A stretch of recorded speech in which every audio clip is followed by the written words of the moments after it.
When will he be allowed to see his kids again? Hello everyone, my name is Maria, nice to see you on my channel. It's been almost 8 months since Josh was convicted on CP charges. The disgraced former reality star has spent most of that time in a county jailhouse in Fayetteville, Arkansas. But last month, Josh's life changed dramatically when he was transferred to a federal facility in Seagoville, Texas. Not only is Josh much further from his family and friends in Arkansas, he now has a long list of new rules to follow. Of course, Josh should probably get used to following lots of rules. Because even when he gets out of prison, which hopefully won't be for a very long time, he's facing 20 years of supervised release. And probation for known pedophiles is much different from probation for other types of offenders. Josh was sentenced to 12.5 years, but he's eligible for early parole. Duggar's current release date is August 12, 2032, which means that with good behavior, he'll be a free man at the age of 44. Obviously, that's a bad thing, as Josh is a repeat offender who has shown time and again that he's incapable of abstaining from predatory, abusive behavior. Fortunately, he'll be under supervision from federal authorities until he's well into his 60s. And the terms of his probation make it clear that the feds will not be taking any chances when it comes to Josh.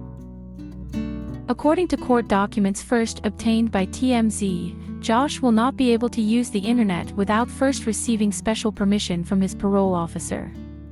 He'll also have to attend regular counseling sessions for sex offenders, and he'll be unable to view adult video of any kind. If you like my videos, please like them and subscribe to my channel.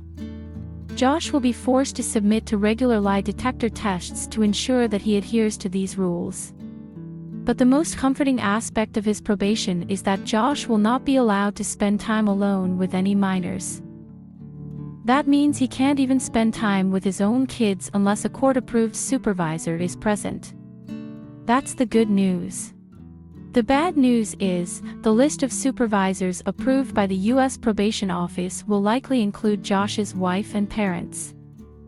For most offenders, that's probably a sufficient level of supervision.